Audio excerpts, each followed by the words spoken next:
Kalimat ini mungkin kurang tepat. Allah itu istawa artinya berada di atas tinggi di sana. Ada orang yang mengatakan jangan tanya di mana Allah. Kenapa nggak tanya? Nabi SAW pernah bertanya. Masa kita nggak tahu di mana Allah? Kalau kita bicara antara hamba dengan Allah yang ada bawah atau atas. Antum kalau ngelihat bumi ini di dalam galaksi jemaah, apa ada timur, barat, selatan, utara? Ketika masuk ke galaksi Bima Sakti, ketika masuk ke yang lebih besar lagi, apakah masih ada arah tersebut? Yang ada cuma atas dan bawah. Allah di atas arsy. Allah yang mengatakan hal itu. Ada yang memanai Allah menguasai arsy-Nya. Allah bukan menguasai arsy, semuanya dikuasai Allah Azza wa Jalla. Maka kita kalau berdoa ngangkat tangan seperti ini. Karena tahu kita ya Allah. Fitrah manusia kalau ditanya gimana urusannya? Ya Allah, ana serahkan kepada yang di atas. Terserah sama yang di atas. Karena Allah ada di atas sana jemaah. Amal soleh itu naik, amalan itu diangkat, malaikat itu turun, dan mereka naik kemudian ke sana. Ketika di Lailatul Qadar, tanazzalul malaikatu warruhu fiha, turun malaikat, kemudian mereka naik lagi. Rasulullah sallallahu alaihi wasallam ketika Isra Mi'raj kemana? Naik ke sana sallallahu alaihi wasallam. Ada yang berdalil dengan sebuah ucapan Ali bin Abi Thalib yang ucapan ini tidak ada sandarannya. Ada yang mengatakan alladzi ayyana aina la yuqalu innahu aina. Yang telah menetapkan di mana-mana itu tempat itu enggak mungkin ditanya dia di mana. Ini bukan ucapan yang sahih dari Ali bin Abi Thalib radhiyallahu taala anhu. Tapi orang kadangkala berdalil dengan semua yang ada walaupun tidak benar. Maka Allah berada di atas sana dan kita berdoa memohon kepada Allah dengan mengangkat tangan kita. Barakallahu fikum.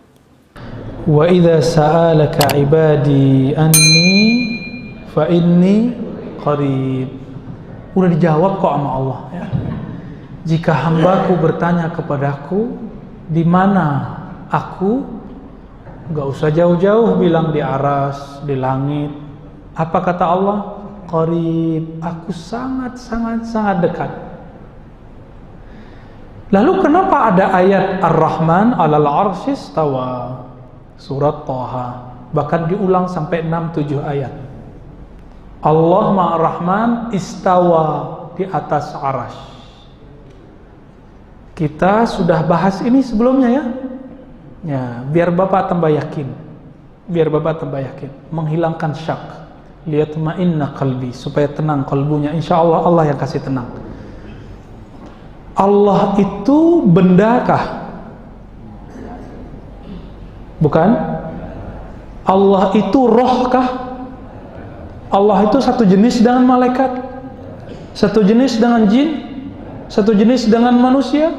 Nah kita ini semua disebut jisim, benda. Yang butuh tempat itu hanyalah benda.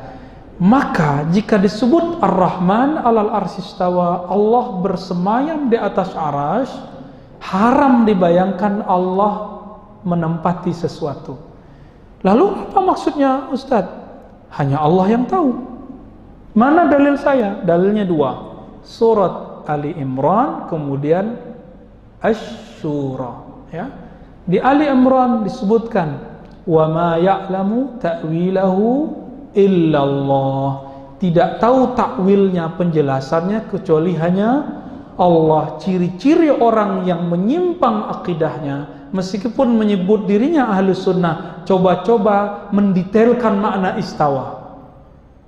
Menyimpang langsung akidahnya. Di kalbunya ada zaigh. Zaigh itu al-muyul ila dhalal, kecenderungan kepada penyimpangan dan kesesatan. Maka perhatikan, setiap orang membayangkan Allah bertempat, nur di kalbunya hilang, nur di wajahnya hancur. Kenapa? Pikirannya seharusnya tidak memikirkan itu. Maka ulama kita menyimpulkan, walasna mukallafina bihaza, kita tidak ditaklif, dibebani untuk memahami ayat ini, karena ini termasuk ayat yang mutasyabihat, yang tahu hanya Allah. Saya mau tanya, langit kedua di mana? Bumi bulat atau datar? Benar bulat. Nggak tahu juga kan? Kemana-mana kita pergi datar kok. Tapi di foto sama NASA bulat. Nah, bingung kita. Bumi aja nggak tahu bulat sama datar. Langit kedua aja nggak tahu, apalagi yang ketiga. Apalagi langit keempat, terus langit ketujuh. Apalagi Arasy. Arasy itu Allah sebut Rabbul Arsyil Azim, arasy yang besar meliputi semua langit dan bumi. Memikirkan dunia sekitar pun kita pusing, apalagi memikirkan tempat yang Allah sebut azim, besar. Besar menurut saya paling sebesar apa sih? Kalau besar menurut anak kecil ya paling segitu doang. Besar menurut Allah kita tidak bisa bayangkan. Maka Imam Syafi'i, Imam Ahmad, Imam Malik menjawab, apa makna istawa? Ala ma aradahu Allah wa rasuluhu. Yang tahu maknanya hanyalah sesuai dengan yang Allah maksud dan Rasul maksud. Yang Allah maksud mengenai istawa, siapa yang tahu? Gak tahu. Kita gak tahu, kita cuma dapat ayatnya. Gak usah jauh-jauh. Di mana roh Bapak? Yas'alunaka 'anir ruh, mereka bertanya kepadamu mengenai hakikat ruh. Ruh itu di mana? Hubungannya bagaimana dengan badan? Karena ada orang dipotong tangannya hidup, masih hidup. Dicangkok jantungnya masih hidup. Cangkok otaknya masih hidup. Terus roh itu di mana? Kita aja sampai hari ini tidak tahu roh di mana. Profesor kedokteran sampai hari ini nggak tahu roh di mana. Bahkan mereka nggak percaya ada roh. Ya. Roh aja nggak tahu di mana, apalagi pencipta roh. Jadi pertanyaan aina Allah, di mana Allah? Kita lihat, ini hadis kan kita sudah bahas di tempat lain lebih dari 3 kali Pak. Kita pertegas di sini. Hadis aina Allah, di mana Allah? Hadis itu ditanyakan oleh Nabi ke perempuan yang IQ-nya rendah. Dia budak perempuan yang nggak becus ngurus peternakan tuannya, namanya Ibnul Hakam. Ibnul Hakam kesal dengan budak perempuan ini, maka dibawa ke Nabi, ditanyakan, ya Rasulullah, in ra'aitaha mu'minah fa'atiqah. Jika engkau memandangnya, menilainya mukmin, aku akan memerdekakannya. Lalu Nabi tanya, riwayatnya ada banyak macam. Pertama, aina Allah, di mana Allah? Di langit. Di riwayat kedua gimana? Bukan di mana Allah. Atashhadina alla ilaha illallah, di mana Allah? Bukan. Tapi apakah kamu bersaksi tiada yang disembah selain Allah? Lalu dia mengatakan asyhadu alla ilaha illallah. Saya mau tanya Pak, kalau ada non muslim mengatakan Allah di langit, dia langsung masuk Islam nggak? Langsung mu'alaf nggak? Kapan orang itu disebut muslim? Bersyahadat. Atas dasar ini maka hadis aina Allah harus dijelaskan dengan hadis yang kedua, atashhadina alla ilaha illallah. Sebanyak itu hadis, kok sibuknya mah hadis aina Allah? Di mana Allah? Nggak ada kerjaan. Ya? Nggak ada kerjaan. Bolehkah menanyakan aina Allah? Bagi ulama yang memandang hadis ini sahih, sebagian mereka membolehkannya. Namun dalam ilmu akidah, setelah dibandingkan dengan ayat yang jelas lebih sahih daripada hadis ini, laisa kamitslihi syai', tiada yang menyerupainya sesuatu pun. Jika sesuatu selain Allah bertempat, maka Allah tidak bertempat. Maka saya meyakini Allah bersemayam di atas arasy tanpa membutuhkannya sebagai tempat. Apa maknanya? Hanya Allah dan Rasulnya yang tahu. Siapa yang coba-coba cari maknanya, zaigh, di kalbunya ada kesesatan. Lalu kalau ditakwil dengan arti menguasai bagaimana? Itu bab. Kita nggak mau bahas malam ini. Ya. Bapak udah ketawa, udah tahu beliau ya. Jadi bolehkah meyakini Allah di atas? Enggak. Kenapa Imam Ibnu Taimiyah masuk penjara? Bapak tahu? Karena dia meyakini Allah bertempat di atas bizatihi, dengan zatnya. Masuk penjara. Karena berbahaya. Di zamannya Imam Ibnu Taimiyah masuk penjara karena berbahaya bagi orang awam. Tapi gimana lagi, kitab-kitabnya tersebar hari ini. Tersebar hari ini.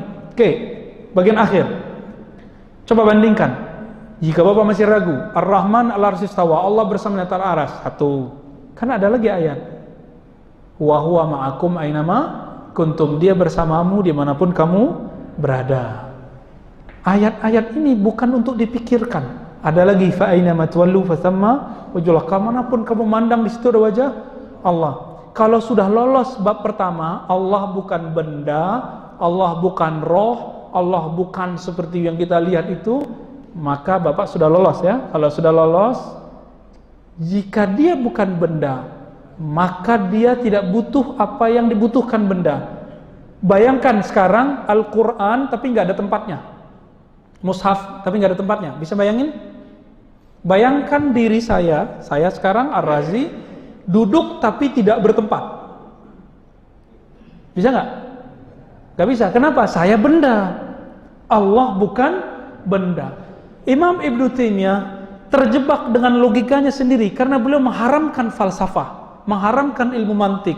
Tidak semua ilmu mantik dan falsafah itu haram. Ada yang haram. Imam Ghazali sudah tulis 3 hal, selebihnya boleh. Imam Ghazali sudah tulis Al-Munqiz minad Dhalal, kemudian Tahafut Falasifah, 2 kitab ini silakan dibaca, sudah ada terjemahannya. Imam Ibnu Taimiyah menghantam filsafat semua dan dia tulis kitab judulnya Ar-Raddu 'alal Mantiqiyyin. Rad, kritik keras, membatalkan ajaran orang-orang ahli mantik, ahli logika. Maka dia buat teori baru dan teorinya itu yang membuat dia terpenjara dalam pikirannya sendiri. Imam Ibnu Taimiyah dengan segala kecerdasannya dalam ilmu hadis dan fikih, ternyata beliau terjebak dengan logikanya. Apa kata beliau? Mana mungkin Allah itu tidak bertempat? Karena kita tidak bisa bayangkan sesuatu tidak bertempat. Terjebak nggak? Terjebak. Kenapa? Itulah akibat mengharamkan ilmu mantik. Maka Imam Ghazali mengatakan, orang yang nggak kenal ilmu mantik, fala yusaqu bi'ilmih, tidak dipercaya ilmunya. Oh, dijawab lagi. Imam Ghazali itu kan dikritik sama muridnya. Dia ingin memuntahkan filsafat tapi kemudian tidak bisa keluar. Kenapa? Sudah mendarah daging, meracuni tubuhnya. Itu yang ngomong kan belum tahu Imam Ghazali sudah tobat. Ya? Imam Ghazali kan sudah kasih buku. Judulnya Al-Munqiz minad Dhalal. Kita khatam 5 kali Pak buku ini. Pengen tahu Ghazali itu siapa sih?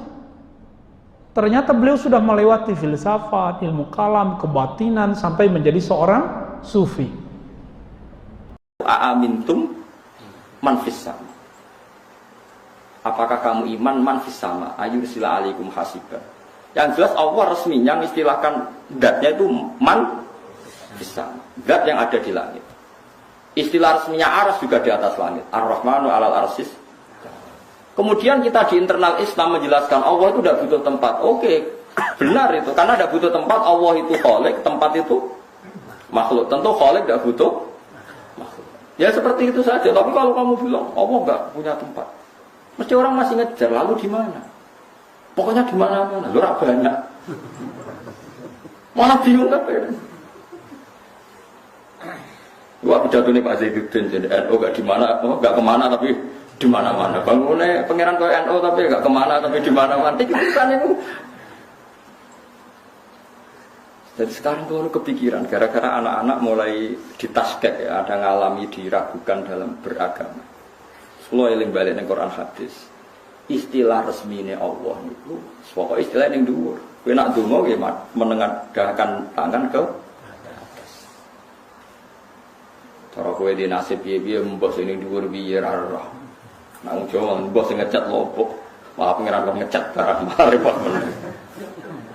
Pokoknya sementing gue ngelafat sing nunjukno takzim. Saya ulang lagi, sementing kamu mensifati Tuhan yang menunjukkan takzim. Rasa mbok mafhum kalau Tuhan di atas berarti bertempat, kalau bertempat berarti butuh tempat, kalau butuh tempat berarti ora istighna, berarti ora qiyamuhu. Iku ora kowe tau ngaji, Kang. Iki bakas wong ora tau ngaji. Senengane kok bakas sing jelimet-jelimet. Mulane kula suwun, Allah nak nerangno date nggih sederhana. Amin tu man fis sama, amin tu man fis. Wa huwal ladzi fis samai ilahu wa fil ardi ilah. Kadang awan nerangno wa huwa fis samawati wa fil. Jadi Allah itu ya biasa saja. Aku yo ono. Anakku yo ning langit, aku yo ono ning bumi. Tapi aku itu sitok, kul wawaw ahad. Ya sudah seperti itu. Jadi kalau dicoba tenan waduh. Kalau suwi ra kepikiran, kalau tauhid waras. Kalau nabi kandani cak SMP ini ya kepikiran juga. Allah itu di mana? Sekolah yang hadis ada amat ditanya Nabi untuk ngetes dia mukmin dak. Ketika ditanya aina Allah fa asyarat ila sama Nabi dibenarkan. Ya sama Nabi napa? Dibenarkan bahwa Allah itu di atas. Tapi kira usah mikir, lalu Allah duduk di kursi. Kursinya itu dari singgasana gini, terus buleten, terus ora usah mikir. Nah Imam Ghazali lah mikir gampang. Aras itu diciptakan Allah, kursi juga diciptakan Allah. Kalau diciptakan berarti aras dan kursi yang butuh kudrohnya Allah, bukan kudrohnya Allah yang butuh kursi yang aras. Ya semono ae biasa wae, ora usah ribet. Wong aras masih kondange koyo ngono diciptakan. Kursi yo diciptakan. Nah, bangsa di wis pokoke yo di itu objek. Daripada kayak mulai Allah ada di mana-mana, terus cilik-cilik mana takut, rak banyak, malah disimpul, waduh repot benar. Kalau di mana-mana udah nyimpul nih, kalau gitu malah repot mana ya? Ya orang tak tahu malah bingung nona. Allah ada di hati, baru saya malah repot mana. Nah makanya Allah sekarang mensifati dirinya, sanad Quran era sanad semacam-macam. Allah itu sapa zat yang menciptakan langit bumi. Allah itu siapa? Yang bikin bainal bahraini hajiz. Allah itu siapa? Yang yujibul muttarra idza da'a. Allah itu siapa? Yang wayaksifus su. Ya sudah seperti itu saja. Jadi menerangkan Allah itu terangkan lewat reputasi Tuhan atau ahwal ya, atau af'alullah, bahwa Allah itu yang menciptakan langit bumi yang ya sudah seperti itu. Hindari ngomong Allah sing mengarah ke hulul dan jihad, bahwa Allah itu butuh tempat,